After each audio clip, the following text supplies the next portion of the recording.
안녕하세요. 말씀 한 줌. 오늘은 로마서 11장 25절에서 36절을 함께 살펴보도록 하겠습니다. 제가 먼저 본문을 읽을게요. 형제들아 너희가 스스로 지혜 있다 하면서 이 신비를 너희가 모르기를 내가 원하지 아니하노니 이 신비는 이방인의 충만한 수가 들어오기까지 이스라엘의 덜어는 우둔하게 된 것이라.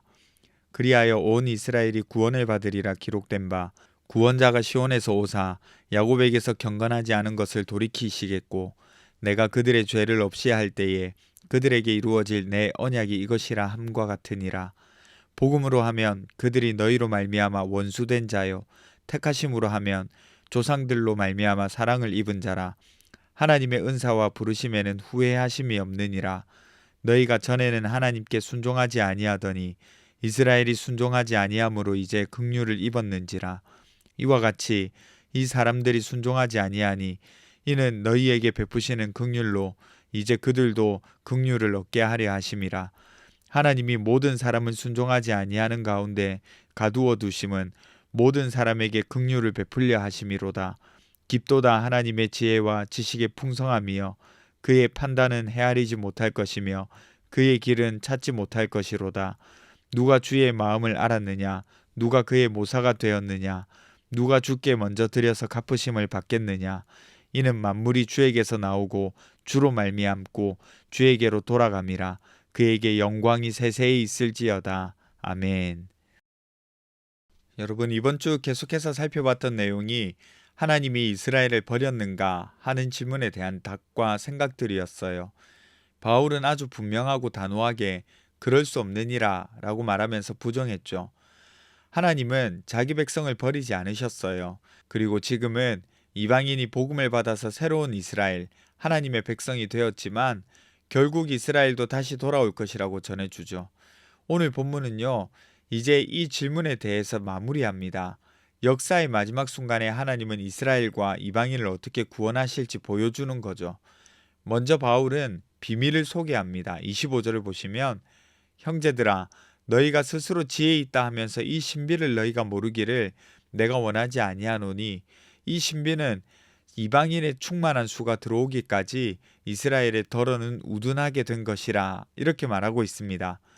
여기서 신비는 비밀을 뜻하거든요. 이 비밀은 무엇일까요? 먼저는 이스라엘의 완고함은 일시적이라는 겁니다. 지금 이스라엘의 마음이 굳어진 것은 하나님이 버리셔서가 아니라 하나님의 계획 속에 있는 과정이라는 거죠. 둘째는 그동안의 복음이 이방인에게로 들어가는 거예요. 이스라엘이 예수 그리스도를 거절해서 그것이 이방인에게 기회가 되는 겁니다. 복음이 폭발적으로 들어가는 거죠. 그리고 세 번째는 결국 이스라엘이 회복될 날이 온다는 겁니다. 하나님은 이스라엘을 끝까지 포기하지 않으시거든요. 그리고 하나님의 구원 순서는 이스라엘, 이방인, 다시 이스라엘로 향하고 있다는 겁니다. 그리고 그것을 통해서 결국에는 온 인류에게 긍휼을 베푸시는 하나님의 계획이라는 거죠. 이게 비밀입니다. 그래서 우리가 읽어서 아시겠지만 이스라엘은 원수처럼 보이지만 여전히 사랑받는 백성이라는 거예요. 아브라함과 이삭과 야곱으로 인하여서 여전히 사랑받는 백성이라는 거죠. 이 과정에서 하나님이 뭐라고 하실까요? 29절에 보시면 하나님의 은사와 부르심에는 후회하심이 없느니라 이렇게 고백하잖아요. 하나님의 약속은 절대 취소되지 않는 겁니다. 이방인은 원래 불순종하고 있었잖아요. 그런데 복음으로 긍휼을 얻었습니다. 이스라엘이 지금 불순종하고 있잖아요. 그러니까 이방인처럼 나중에 긍휼을 얻게 될 거예요. 그래서 하나님의 궁극적인 목적은 이방인과 유대인 둘 모두에게 긍휼을 베푸시는 겁니다. 모든 사람이 죄를 범하고 불순종했기 때문에 하나님은 그 모두를 긍휼하심으로 덮으실 거예요. 바울은요, 이 모든 비밀을 살펴보다가 가만히 있을 수 없어서 감탄하면서 터져나오듯이 찬양합니다. 깊도다 하나님의 지혜와 지식의 풍성함이여 누가 주의 마음을 알았는가? 이는 만물이 주에게서 나오고 주로 말미암고 주께로 돌아갑니다. 이 모든 역사의 주인이 하나님이시고 구원의 주도권도 하나님께 있음을 선포하고 있는 겁니다. 하나님의 그 비밀을 알았을 때는 찬양이 터져나올 수밖에 없는 거예요. 여러분 오늘 말씀을 통해서 우리가 깨달을 수 있는 것은요. 하나님의 은혜가 누구에게나 열려 있다는 겁니다. 보세요. 이스라엘이 실패해서 이방인에게 기회가 갔잖아요. 그리고 이방인이 구원을 얻음으로 인해서 다시 이스라엘이 회복되는 통로로 사용될 겁니다. 그러니 둘 모두, 아니 모든 민족에게 은혜는 열린 문이 되는 겁니다. 어느 한 민족, 또 어느 한 시대, 어느 한 사람에게만 머물러 있는 것이 아니라 계속해서 흘러가는 거예요. 그런 면에서 은혜의 강물이라는 표현이 딱 맞습니다.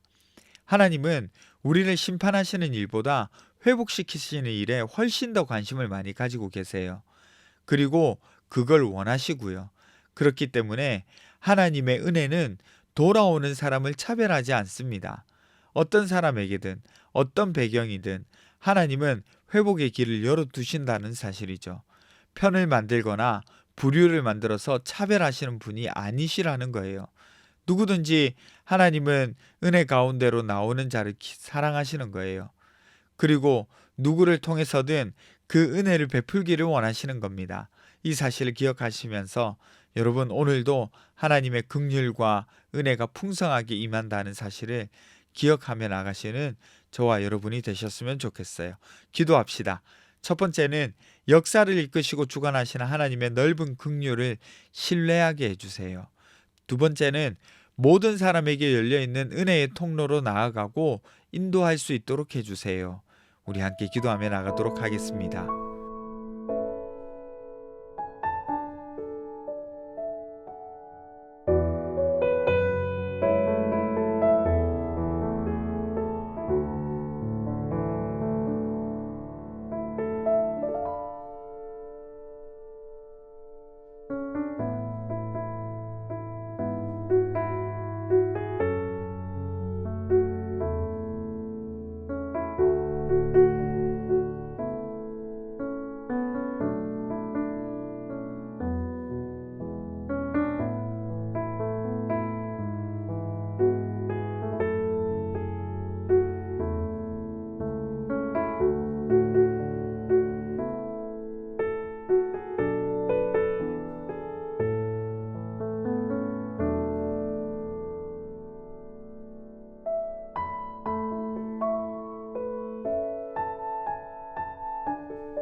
역사의 주관자 되시는 하나님을 믿으며 나아갑니다.